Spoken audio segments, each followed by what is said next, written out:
June or July. Go ahead, make my day, Mr. Trillanes! Bihan mo! Sige ka lang ngak dyan ng ICC. Sige! Go ahead! Kahit sumama ka pa, mag-serve ng warrant. Sumama ka, ikaw mismo magpusa sa akin.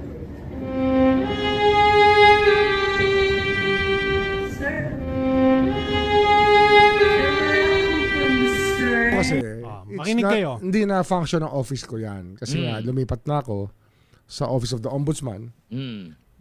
Pero, I have it on good authority. Oo.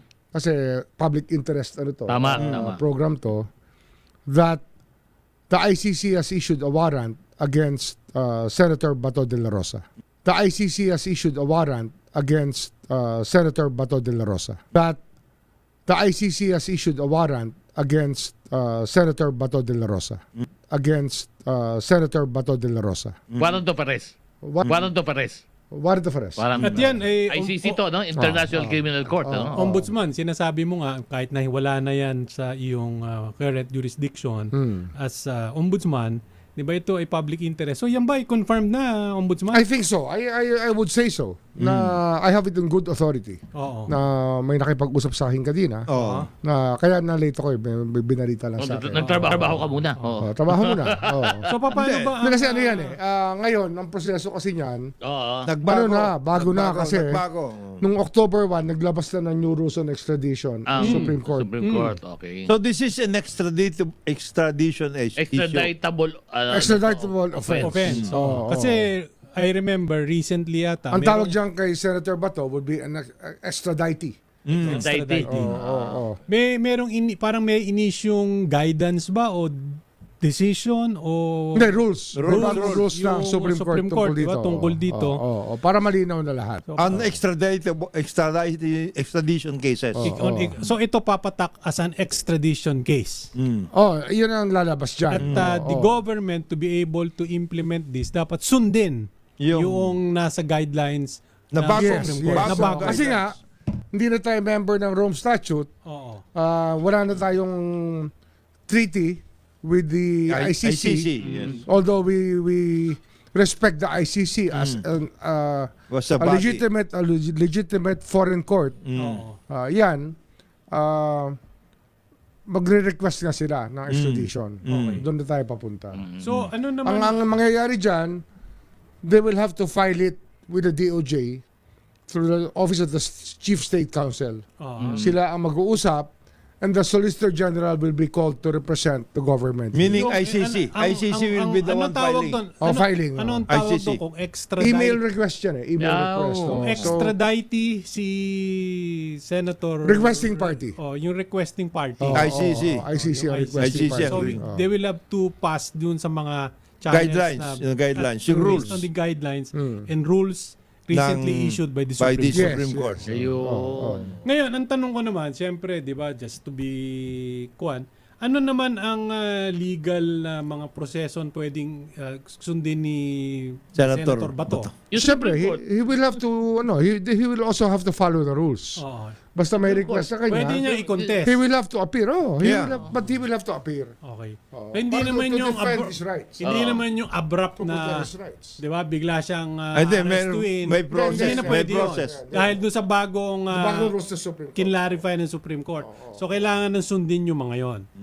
Yes. With the new Supreme Court circular kasi, nag-provide na ng procedure. So, ito, proseso. May bagong proseso na inilatag ang Korte Suprema. Ito susundin ngayon. Wala nang hulaan. Oo. So, At ngayon, wala nang question. Di na wala ang nang- maraming ang maraming naglalaro at tama-tama nandiyan si Ombudsman at ito si IG. 'Di ba? Marami kasing hindi masyadong kumbaga masyadong nalilinawan.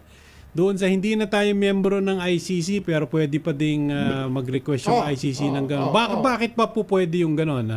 Ombudsman, IG. Meron tayong batas eh. Yung batas natin, Republic Act 1951, recognizes foreign bodies that may take cognizance of cases that are triable here and triable there. In other words, Under international humanitarian law. Under international humanitarian in other law. words, yung kaso na ibinibintang kay Senator Bato ay krimen din dito sa ating bansa. Ito rin yung kalakip to ng kaso ni dating Pangulong Duterte. Yes. Ano to eh? ISL, it's an parang may ISL konteksto issue. lang. Alam nyo, kahit wala naman po yung kaso na yan doon sinasabi nung panahon na yun, yung The Hague, meron na po tayong batas. It's a, if I'm not mistaken, it's a 10-year-old or 15-year-old law. Na yung pong batas natin, tayo po, sinabatas po natin ng Pilipinas, yung International Humanitarian Law. It is actually a local legislation of the Foreign International Humanitarian Law. Kaya matagal na po itong batas na, hindi po ito bago, hindi po ito ginawa na noon na in anticipation of a certain circumstance. Hindi po.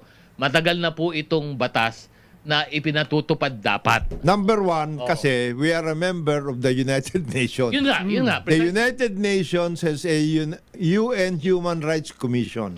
Okay? We regularly, we have to participate in that activity Ito, nagpupunta and we doon. promote. And we actually report. We report the human rights situation in our So, country. Kuzman at that time na... As a member of the United Nations. Gano'ng kadalas ka Number two, nung pumunta tayo dyan sa Rome Statute, na inadapt natin yan at tayo yung nakipag-participate dyan, kasama na dyan, kaakibat yung paglalagay ng International Human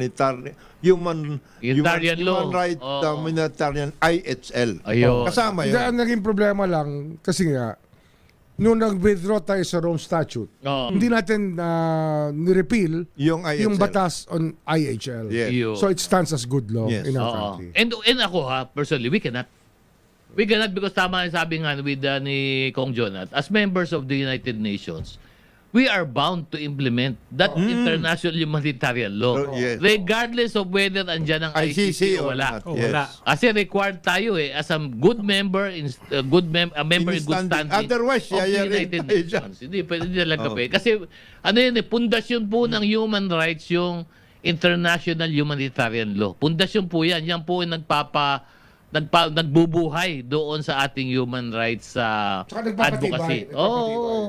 Yun talaga. Ayan po by June or July. Go ahead, make my day, Mr. Trillanes! Bihan mo! Sige ka lang ngak dyan ng ICC. Sige! Go ahead! Kahit sumama ka pa, mag-serve ng warrant. Sumama ka, ikaw mismo magpusa sa akin. Sir, wala akong concern na